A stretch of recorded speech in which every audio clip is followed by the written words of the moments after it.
Hello दोस्तों, मेरे channel life simplified में आपका स्वागत है। आज के इस वीडियो में हम बात करेंगे थॉमस स्टैनले और विलियम डैंको द्वारा लिखी गई किताब द मिलियनेयर नेक्स्ट डोर के बारे में। इस वीडियो को जरूर एंड तक देखिए क्योंकि आपकी काफी सारी गलतफहमियां मिलियनेयर्स को लेके इस वीडियो से दूर होंगी। ना सिर्फ इतना ही बल्कि आपको मिलेंगे कुछ bonus tips on parenting by millionaires. इससे पहले कि हम आगे बढ़े, सब्सक्राइब बटन और बेल आइकन को जरूर प्रेस करिए ताकि आपको मेरे चैनल के लेटेस्ट अपडेट्स मिलते रहे। बड़ा घर, लग्जरी कार, इंपोर्टेड घड़ियां और विदेश में छुट्टियां, और आपको लगता है कि ये सब अमीर होने की निशानी है। इन्हीं उपलब्धियों के लिए आपने कॉलेज में पढ़ाई की, दोस्तों से ज्ञान लिया, घर वालों से सलाह और सीख ली। लेकिन आपको आश्चर्य होगा ये जान के कि मिलियनेयर्स की सोच बहुत अलग होती है। और इस वीडियो में आप जानेंगे मिलियनेयर्स होने के बेस्ट हैबिट्स एंड ट्रिक्स, क्योंकि ऑथर्स ने इस विषय पर रिसर्च किया है और इस रिसर्च का रिजल्ट पॉपुलर बिलीफ से बहुत हटके है। तो आइए जानते हैं मिलियनेयर होने की सही परिभाषा और कैसे बना जाए करोड़पति। आपको शायद ये जान के ताज्जुब होगा कि करोड़पतियों की जरूरतें अपने साधनों से कम होती है। उदाहरण के तौर पर वे बार बार कार नहीं बदलते हैं और केवल दिखावे के लिए आलीशान इलाकों में घर नहीं खरीदते हैं। फाइनेंशियल प्लानिंग के लिए अनुशासन, समर्पण और गहन विचार की आवश्यकता होती है। तो अगली बार जब आप एक महंगा मोबाइल फोन सिर्फ दिखावे के लिए खरीदना चाहते हैं या नई बड़ी गाड़ी सिर्फ इसलिए लेना चाहते हैं क्योंकि उस पर डिस्काउंट है, तो याद रखिए करोड़पति ऐसा नहीं करते हैं। तो करोड़पति क्या करते हैं? करोड़पति अपने टाइम, एनर्जी और धन को अपनी कुशलता से और ज्यादा धन निर्माण के लिए इस्तेमाल करते हैं। इसका मतलब है कि ऑन एन एवरेज करोड़पति अपनी एनुअल हाउस होल्ड इनकम का कम से कम 20% निवेश करते हैं और 10 साल तक बिना किसी कमाई के सरवाइव करने के लिए इमरजेंसी फंड का निर्माण करते हैं। दूसरों की तुलना में मिलियनेयर्स फाइनेंशियल प्लानिंग अर्थात वित्तीय योजना में आम आदमी के मुकाबले दोगुना समय बिताते हैं। दोस्तों, जो काम आप बार बार दोहराते हैं आप उसमें एक्सपर्ट बन जाते हैं। तो करोड़पति फाइनेंशियल प्लानिंग में एक्सपर्ट होते हैं। करोड़पति कंजम्पशन लेड लाइफस्टाइल के एक्चुअल कॉस्ट को समझते हैं। वो जानते हैं कि कॉस्ट के साथ साथ हर खरीदारी पर टैक्स यानी कि कर भी भरना पड़ता है। उदाहरण के तौर पे अगर आप एक नई गाड़ी लेते हैं तो साथ में नए seat cover, best music system, alloy wheels जैसी कई एसेसरीज खरीदेंगे और इन पर जीएसटी भी देंगे।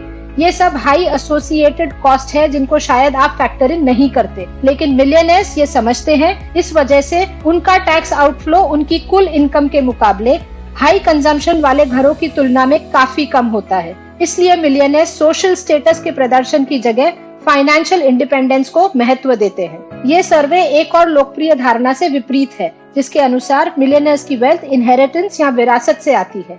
लेखकों के अनुसार सर्वे से पता चलता है कि अमेरिका के 80% करोड़पति सेल्फ मेड है। एग्जाम्पल आपके सामने है। Bill Gates, Warren Buffett, Elon Musk, Steve jobs और यहाँ तक कि दुनिया के सबसे रईस इंसान जेफ बेजोस सब के सब सेल्फ मेड है। यानी कि माता पिता ने उन्हें आर्थिक रूप से सहायता नहीं दी और उनकी वेल्थ में विरासत या इनहेरिटेंस की भूमिका बहुत कम है। अपने बच्चों को आर्थिक रूप से आत्मनिर्भर बनाना मिलियनेयर्स की प्राथमिकता होती है।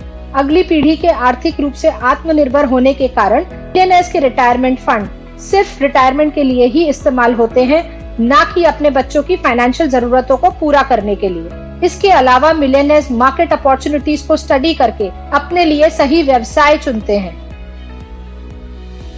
तो अब तक आपने जाना कि करोड़पति होने के सही मायने क्या हैं। अब आइए देखते हैं कि क्या आप करोड़पति होने के सही मार्ग पर हैं या नहीं। ऑथर्स ने इसके लिए एक फॉर्मूला बनाया है, annual income multiplied by current age divided by 10, जो कि आपको देगा एक्सपेक्टेड नेट वर्थ। अगर आपका actual net worth expected net worth से कम है तो आप अंडर एक्यूमुलेटर ऑफ वेल्थ यानी कि UAW की श्रेणी में आते हैं। अगर actual net worth expected net worth के बराबर है तो आप एवरेज एक्यूमुलेटर ऑफ वेल्थ यानी कि AAW है, और अगर actual net worth expected net worth से कम दुगना है तो आप प्रोडिजियस एक्यूमुलेटर ऑफ वेल्थ यानी कि PAW है।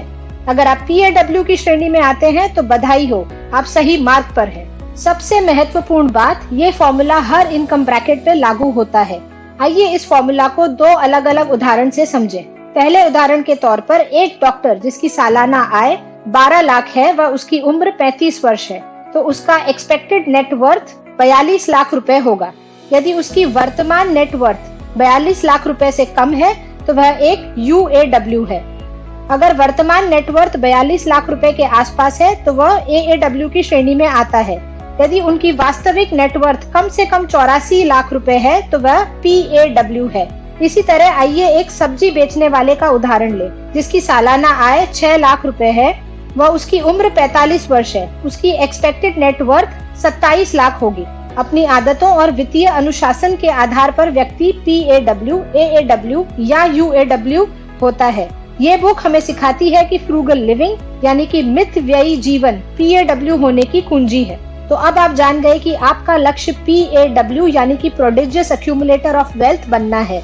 इसके विपरीत UAW यानी कि अंडर एक्यूमुलेटर ऑफ वेल्थ आमतौर पर दूसरों को खुश करने के लिए मटीरियलिस्टिक पोजेशन पर खर्चा करते हैं या धन का नकली दिखावा करके सोशल स्टेटस प्राप्त करते हैं। अब तक आपने जाना कि आप वेल्थ क्रिएशन की किस स्तर पर हैं और अब देखते हैं कि वेल्थ क्रिएशन में माहिर कैसे हो सकते हैं। इस सवाल का उत्तर आगे पूछे गए 4 प्रश्नों के जवाब पर निर्भर करता है। पहला सवाल, क्या आप एनुअल बजट बनाते हैं?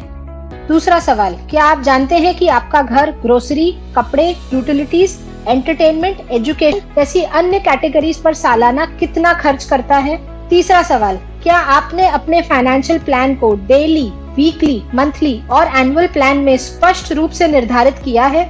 और चौथा सवाल, क्या आप अपना फाइनेंशियल प्लान बनाने में पर्याप्त समय लगाते हैं और जरूरत पड़ने पर उसे वास्तविकता के आधार पर बदलते हैं? यदि इन सब प्रश्नों का उत्तर हाँ है तो आप सही रास्ते पे हैं।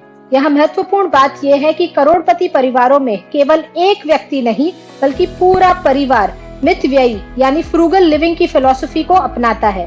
अगर परिवार का एक भी सदस्य हाइपर कंज्यूमर है या बजट का पालन नहीं करता है तो पूरी स्ट्रैटेजी फेल हो जाती है। अब आपने जाना कि अपना जीवन आर्थिक रूप से सफल कैसे बनाएं, लेकिन मिलियनेयर्स सिर्फ यहाँ नहीं रुकते हैं। वे अपनी संतानों को भी वही सब गुण सिखाते हैं जिनसे वे स्वयं सफल हुए।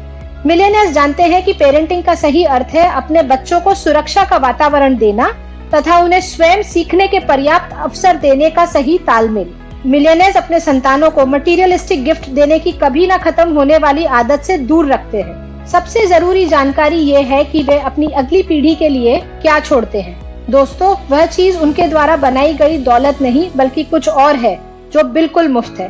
वे अपनी नई पीढ़ी को आत्मनिर्भर होना सिखाते हैं। वे तब तक वेल्थ डिस्प्ले नहीं करते जब तक उनके बच्चे धन के सही मूल्य को समझने के लायक नहीं हो जाते। Millionaires education, learning and skill enhancement पर खर्च करते हैं और एक ऐसा वातावरण बनाते हैं जो पर्सनल अचीवमेंट, रिस्पॉन्सिबिलिटी, लीडरशिप को बढ़ावा देता है और स्वतंत्र विचारों और कर्मों का सम्मान करता है। इसके अलावा अपने वयस्क बच्चों के व्यक्तिगत जीवन से दूर रहने और उनके साथ कभी प्रतिस्पर्धा न करने की महत्वपूर्ण सलाह भी लेखक देते हैं। अर्थात मिलियनेयर पेरेंट्स बच्चों को स्वस्थ जीवन और आत्मनिर्भरता के अमूल्य उपहारों का महत्व सिखाते हैं। तो दोस्तों, आज के इस वीडियो में इतना ही। उम्मीद करती हूँ ये वीडियो आपको पसंद आया। कमेंट सेक्शन में जरूर बताएं इस वीडियो में दी गई कौन सी इन्फॉर्मेशन को आप फॉलो करेंगे। मेरे इस वीडियो को लाइक और शेयर करना ना भूलें। मेरे अगले वीडियो के साथ जल्दी मिलेंगे। Till then, stay tuned to life simplified.